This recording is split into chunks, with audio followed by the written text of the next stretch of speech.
Sir, आपके समझाने का तरीका बिल्कुल अलग एवं बेहतरीन है, लेकिन सर फिजिकल सिम्टम वो ठंडी गर्म, स्वाद और सपने पे ज्यादा जोर देते हैं, लेकिन आप इन सब पर ध्यान नहीं देते हो। बात करके सटीक दवा पकड़ लेते हो। जो लोग ये फिजिकल ठंडी गर्मी मतलब थर्मल्स लेते हैं, मोडालिटीज लेते हैं और पता नहीं क्या क्या लेते हैं, miasm, past history, family history वगैरह वगैरह लेते हैं, कॉजेशन, उनके इतने लंबे केस टेकिंग होते हैं, कभी कभी 1-1, 2-2 घंटे तक भी चलते हैं, और अंत में जब दवाई देते हैं तो उस दवाई का अच्छा परिणाम प्रायः नहीं आता है, बहुत कम केस में आता है।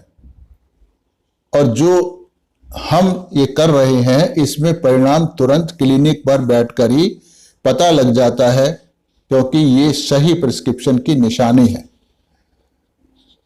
तो इसलिए बाकी चीजों पे फिर ध्यान देने की आवश्यकता नहीं है, क्योंकि होम्योपैथिक हमेशा इंडिविजुअलाइजेशन पे चलती है। और इंडिविजुअलाइजेशन माने एक इंसान को दूसरे इंसान से अलग पहचानना कि उसके व्यवहार में क्या अलगता है, क्या भिन्नता है, उस व्यवहार को समझना है, ना कि ये समझना है कि उसको गर्मी ज्यादा लगती है या सर्दी ज्यादा लगती है, या मीठा ज्यादा खाता है या नमकीन ज्यादा खाता है।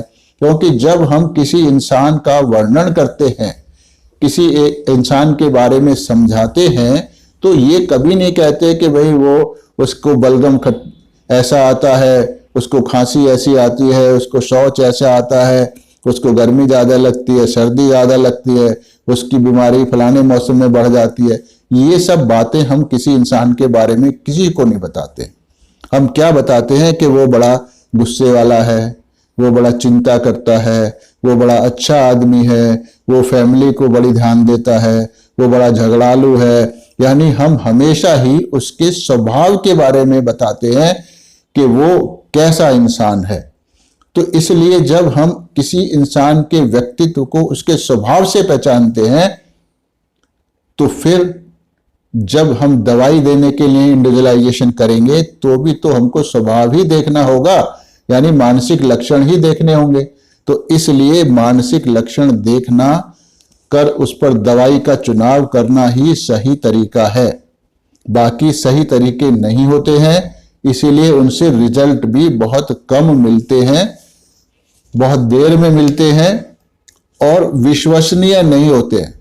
क्योंकि कभी कभी ज्यादातर पुस्तकें जो थेरेपेटिक की हैं उसमें यही लिखा होता है कि अगर ये दवाई काम ना करे तो फिर ये दीजिए। तो यहाँ medical science hit and trial error पे नहीं चलती है, मेडिकल साइंस एक सटीक सिद्धांतों पे चलती है। तो इसमें हिट एंड ट्रायल का कोई गुंजाइश होती नहीं है। इसलिए जरूरी है कि हम उस बात पर निर्भर करें जिसके ऊपर आधार बना के हम रोगी के लिए सही दवाई चुन सकें, और वो है ये माइंड सिम्टम पर दवाई देना। इसलिए मैं फालतू बातों पे ध्यान न देकर रोगी के मानसिक लक्षणों पर यानी मानसिक अवस्था पर ही दवाई का चुनाव करता हूं। अब मुझे आशा है कि आपको समझ आ गया होगा।